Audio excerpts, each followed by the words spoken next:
I'm Synthe, and you're watching The Beauty Block. Hello everyone and welcome back to The Beauty Block. I'm Julian Reynolds, your host, and this evening we have Synthe in store with us. She is known as the Airbrush Queen, and I'm sure you're familiar with her work. She has done so much here in Atlanta and nationally. We are excited to have her in store with us finally. Guys, remember to like and subscribe, and please leave your comments below. Let's get started. Hello, Synthe. Welcome to The Beauty Block. It's a pleasure to have you with us. Hello, Julian. I'm so glad you invited me to The Beauty Block. Yes. I'm excited to be here. I've heard so much about it. So, let's start out by telling us a little bit about yourself. Where are you from originally? Where am I from originally? I am from... You can always start over. I am actually from Vicenza, Italy. That is where I was born. Oh, nice. I was raised in Germany. I have been abroad a few times, a lot of times. And I have, I graduated, I went to many schools because my father was military. And I graduated in America. So I grew up there and then I came to the United States. Nice. Right? I didn't know that at all. Coming to America. I know, right? I learned something It's new today. Italian born and German bred. Wow. That's awesome. Do you speak any Italian? No. No, okay. I know, right? Okay. So what brought you to Atlanta? I came to Atlanta because it was a land of opportunity. And it was just, there were choices. It was either go to Atlanta, try California, did that, New York, Yes, But I wanted to be in a city that I thought was going to grow or I felt was growing. I just liked it here, something that vibed, so I moved to Atlanta and just remained here. I like it. Okay. I like it. And when did you discover your love for makeup? At what age? I discovered my love for makeup when I was probably 8, 9, somewhere along there, and Young we were in diva. Germany. Say that again? Young diva. I was a young diva. When I was a young diva at the age of 8, I discovered that I loved this world of makeup. Excellent. Yeah. Excellent. So I know you went to college and you didn't pursue makeup in school. What did you study? I went to college to study fashion merchandising, Awesome. graduated, went and found myself, came back. Then I went back to college and studied business with an emphasis in marketing. Okay. So, because I needed it. Yes. So what was your first professional, or what was your first makeup job? Working behind the counter in cosmetics was my first makeup. Wait a minute, I'm not telling the truth. Not working behind the, that was my first job, 9 to 5 job, Yes. was my first makeup-y job. Yes. That was a constant paycheck. Yeah. But my first makeup job was actually when I was in college, and a friend of mine who was studying photography said, hey, come do makeup on my models. I didn't know what I was doing, but I accomplished something because it kept calling me back. Excellent. So tell me, when you started working in retail, what stores did you work for? When I was in retail, I began in a store called JB White. I've worked there. I've also worked, that's not true. I worked in retail. And the first store that I worked in retail, especially as it relates to cosmetics, in a store called JCPenney. I've also worked at JB White. I think that's it. Oh, I'm sorry. I work for Belks as well, in Belks. Nice. I started myself in JCPenney's as well. Really? Yeah, that was my first job. JCPenney was your... JCPenney's. Really? Welcome to the real world. People don't know. I tell you all need to get a job in retail if you want to do artistry. You do, because working in retail is a great opportunity for anyone who wants to start working their artistry, because you can go heavy, cutthroat type makeup, or soft, you know what I'm saying? So it's a very good place to begin if you want to do makeup. Excellent. So in terms of beauty in Atlanta now, what do you think of the market? Beauty in Atlanta is extremely diverse.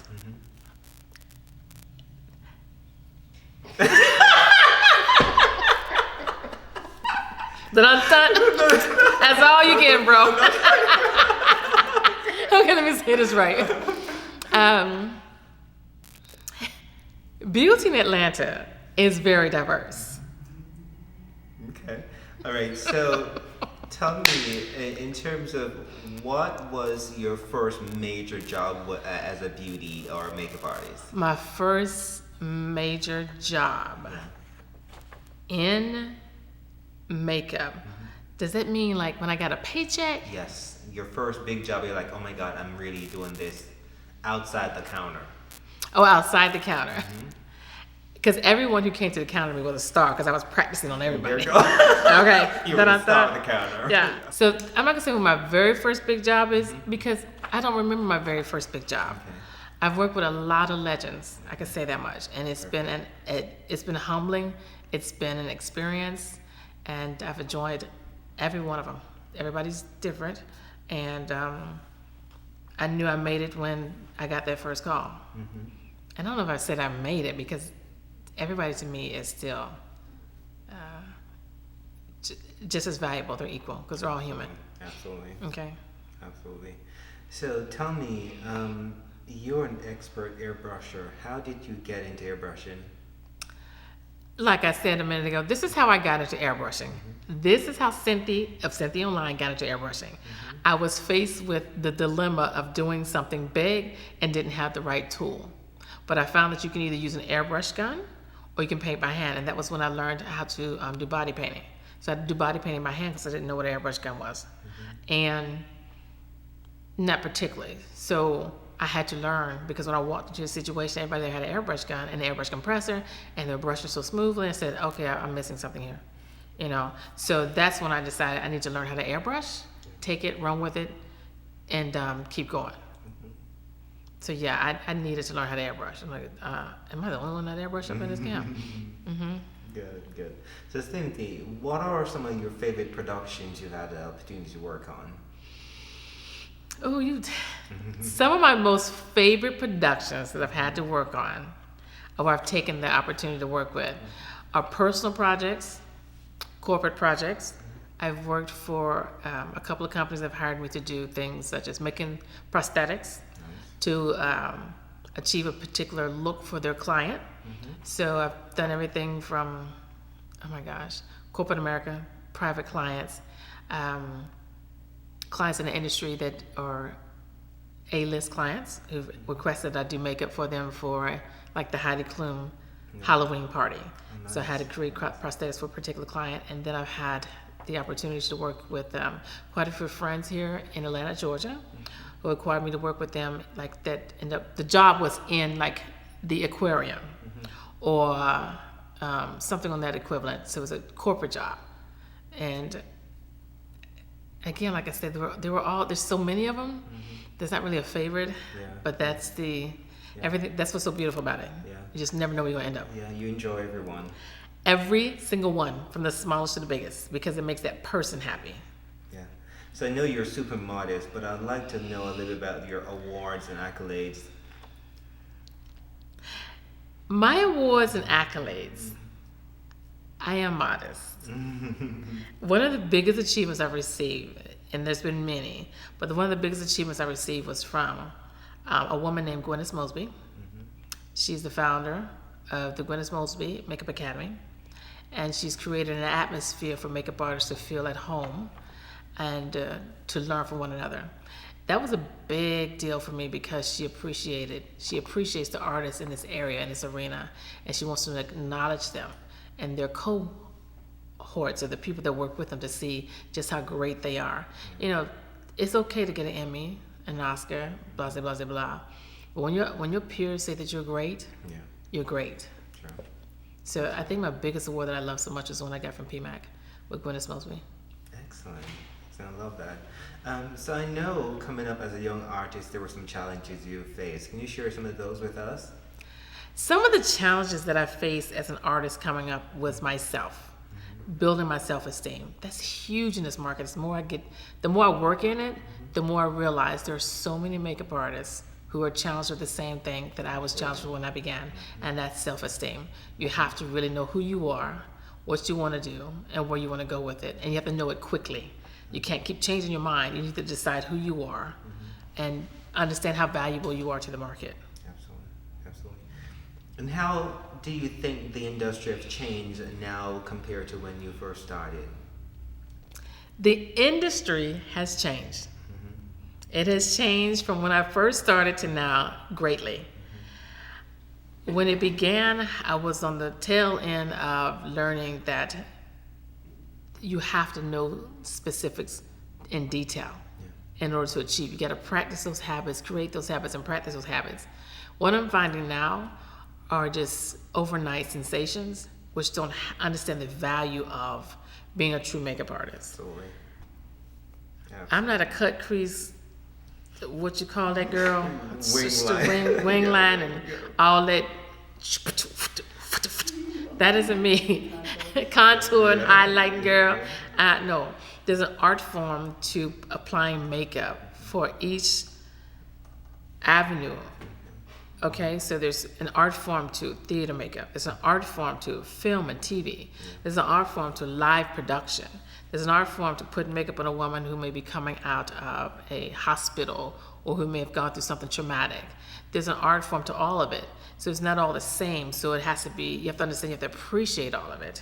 So what I'm finding is before, once upon a time, you put a value in being a makeup artist.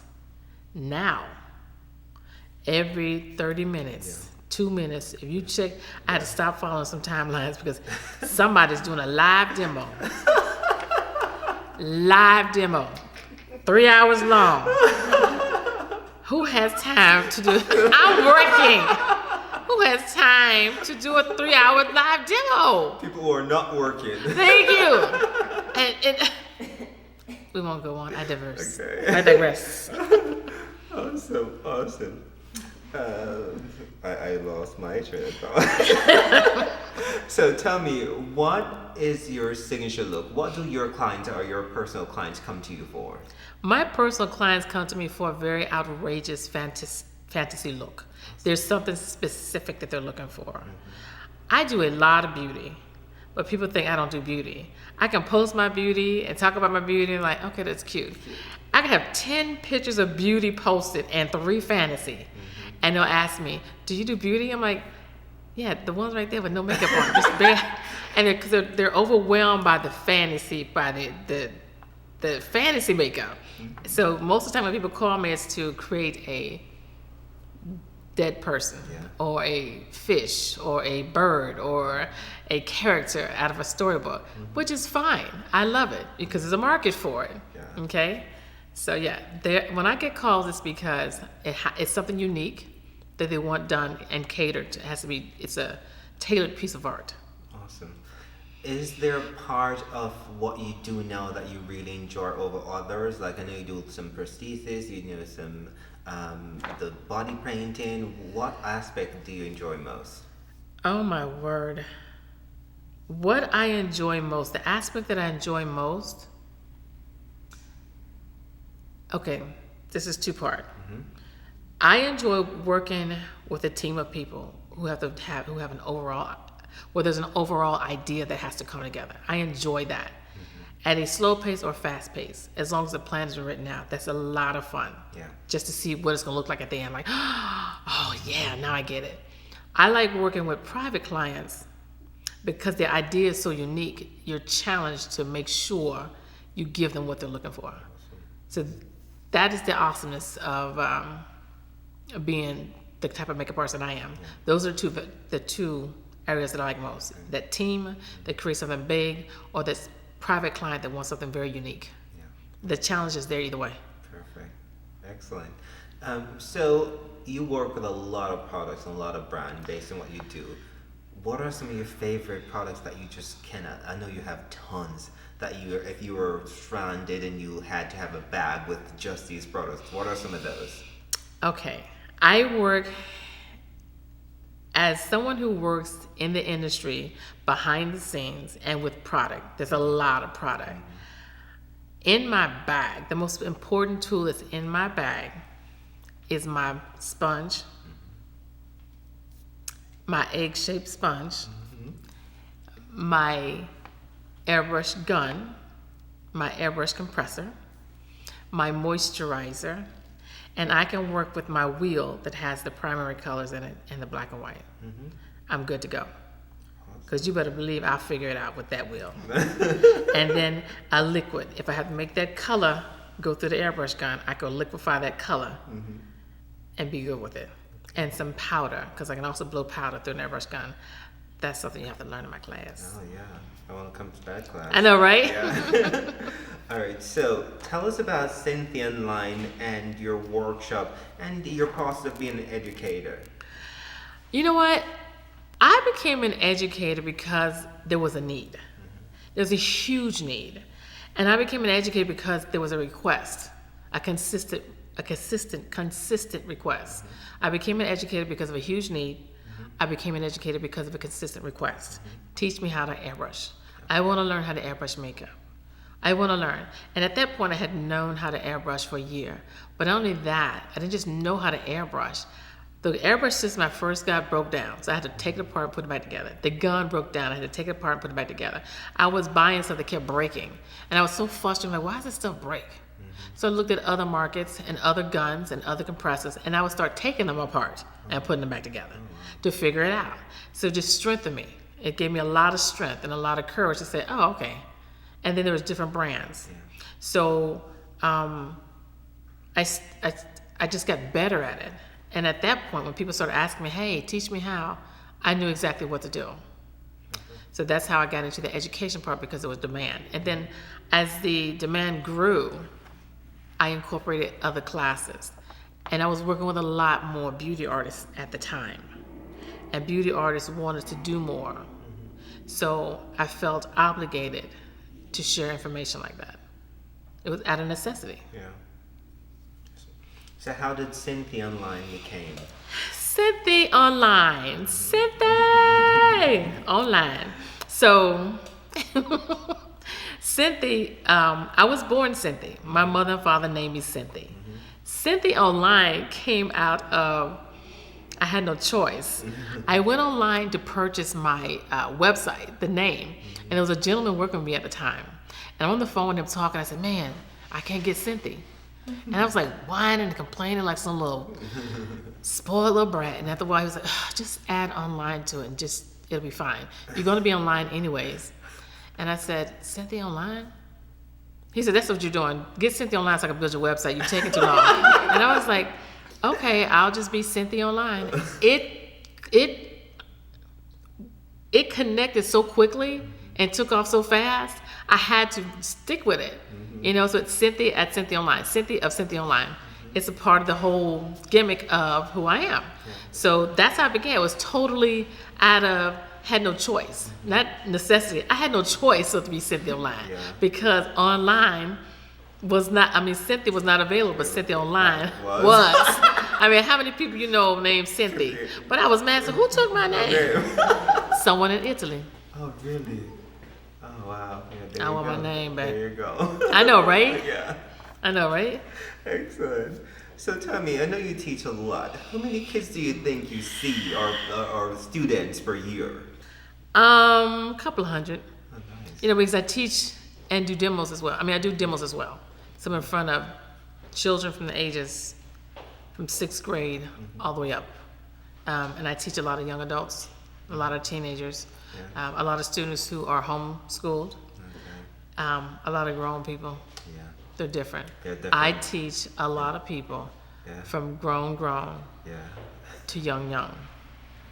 Children ages from 6th grade to like seniors, maybe before seniors, maybe 9th grade, are easier to teach because they're not biased. Oh, God. The minds are open. But when you become a certain age and you've consumed so much information, it's hard to manipulate them to think differently. That's when it becomes a challenge. So, I've taught a lot of people, but I could say a couple of hundred a year. And it could be in person. Yeah. It could be in Europe. I've taught all the way to London. It could be FaceTime, Facebook, done all of it, yes. Because they really want it. And what's the most rewarding part of teaching for you? The most rewarding part of teaching for me is when that person says, I got it. I can do this. I got this. And the other one is When I teach students who get it and keep learning, when they go away and I don't hear from them, and I can see that they're working, they're still using that tool, and it's hard to reach out to them. It's like, hey, hello, what you doing? Oh, you busy? Okay, call me back.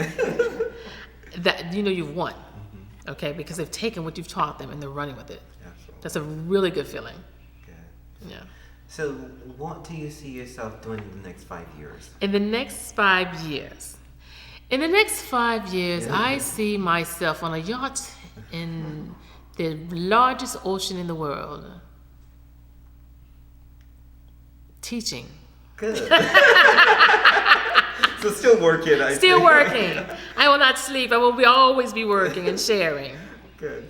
So tell me, Cynthia, if you could go back to your 21-year-old self and give her some advice. Excuse me? Okay. That's like today. Yes. Yesterday. Yesterday. If you could go back to yesterday and give your 21-year-old self some advice, what would that be? You know what? I would tell my 21-year-old self, which was last week, that move quicker. Stop procrastinating. Don't worry about the naysayers. Stay much more focused. Streamline all the riffraff so you can get to your goal quicker. There's too much out there to worry yourself about the naysaying things. Yeah. I advise it for everyone. But still at the same time, remember those who helped you as you're going that way. Absolutely. Okay? Absolutely. So tell me, when you're not working, what are some things you enjoy doing? The things that is an unfair question. The things that I enjoy doing when I'm not working is work. I don't know how not to work because I'm always thinking. I'm always thinking. Good, bad, and different, makeup or non-makeup. I'm always thinking about the next thing. I'm already ahead of you because I'm thinking about 6 weeks from now. I'm always researching. I'm always studying. I'm always reading something. There's always something going on. And I don't have a problem being alone. Yeah. I was curl up and read everything on my phone or listen to something on my phone. Or I'm not a big TV watcher, but I'm a heavy researcher. Classes. Yeah. I take makeup classes, but I take more educational business type stuff first. Very good. Yeah. Cynthia, when are you most creative? Okay. Get this scratch out of the way. You know, Julian, I find that I am most creative in the nth hour. NTH. Nth. When it's time to walk out the door and it's like, oh, I got it. And it becomes miraculous. I would have studied, cut, chopped up, painted, repainted, taped, glued, and like that is just so unattractive. But on the nth hour, I kid you not, as I'm getting ready to, and I'm steady like, okay, look, we got 20 minutes. I got to walk out the door, and it hits me, downloads like a ton of bricks, and it's the right choice. And that's when that idea hit me. And it doesn't mean necessarily at 20 minutes. It could be the very day of, or the night before. And when it hits me, it's so powerful. I'm like, oh, okay, I'm gonna do that. Good. Yeah. Good. So when you're getting ready for a major production, what's your process? I process it. When I'm getting ready for a major production, I process it. I mean, the process is totally processed. It's 1, 2, 3, 4. Literally, this is what I do. I connect with my resources first. What do I have in my bag of tricks that I don't have to go out and purchase? There's nothing I should have to purchase at this point in my life, I promise you. And this is so unique. But most of the times I decide what resources do I have and how can I use those resources. Secondly, I think about who's all involved and how that person works. Whether it's the client itself or there's a team of 8 or 7 or 5 or 4. If I'm in charge or I'm not in charge. Thirdly, I think, how much is it going to cost me? Am I getting a profit? Am I going to reap a reward from this? Or am I going to negative? Have I really thought this thing through? And then the last one is make sure that you're happy going into it and happy when you come out. Sure. Excellent. That's the process. Excellent, excellent. So, Synthe, I know your close friend knows you. What are 2 things that people that just sees you out on social media or talk to you occasionally don't know about you? I don't think people realize about Synthe. They don't know who I am. What people don't know is that I don't go to bed at 7 or 8 o'clock. They don't realize I don't go to bed till 4 or 5 o'clock in the morning. I stay up late because I'm researching, I'm studying, and I'm consuming information. So I want to get better and better and better. There are moments when I go to bed at 8 or 9 o'clock at night and I'm thinking, this is too early. When I get sleepy is when I go to sleep. Yeah. And I'm working consistently. So I'm constant, and that could be good and that could be bad. For me, I try to make it the good thing. Yeah. So that's one thing people don't know. I will work, okay? The other thing people don't know probably is that I can be very, very strong-minded due to a shortcoming of being very compassionate, Yeah. you know, about what I believe in. So, such as, and I would try to help others understand that passion. I'm not gonna make them understand, but to understand that passion. And you wonder why you're not where you need to be. Yeah. It's because you don't understand the passion, or you're not compassionate about the whole vision. So what people don't realize is I work hard for late hours, and I'm compassionate, and I'm like tunnel vision when it's time to get that job done. Excellent. So, I know we don't see as much people of color doing what you're doing or special effects. What advice would you give the young generation about, educating and getting out there and getting into what you're doing? I do a lot in this industry, not just beauty, not just fantasy. A lot of people know me as doing special effects. My advice to those who are interested in taking that realm of wanting to do everything is to practice. Yeah. Practice what you preach. Don't come for me unless I call you. And I say that with a great deal of strength. Yeah. Because a lot of times you'll come and want to learn, but they don't want to put in the work to accomplish that greatness. They will not work. And I love sharing information. And I've seen across the board, there's so many people. I could teach 100% of the people, but only 10% of them are going to take it and run. Yeah. That's bad. Yeah. Absolutely. Because you have what it takes to do what you need to do, but you won't take what you have to do what you need to do. Yeah. So my advice to anyone who wants to get into a business and learn, and go forth, you need to really learn how to. Just don't speak about it and say, I could do this. Prove it. Yeah. Show me. Absolutely. Stay up to 3 o'clock in the morning. Write out a plan. Absolutely. Process it. Absolutely. Make it happen. Yeah. Show me. Yeah. More than one time. So my final question is, so I think young people today just aren't passionate and motivated as you've spoken about here. Why do you think that is? I don't think I believe there's a challenge in the generations. I don't necessarily think it's a young person or an older person. Across the board, there are people who don't have the passion, especially in this time because there's so much I want it now syndrome.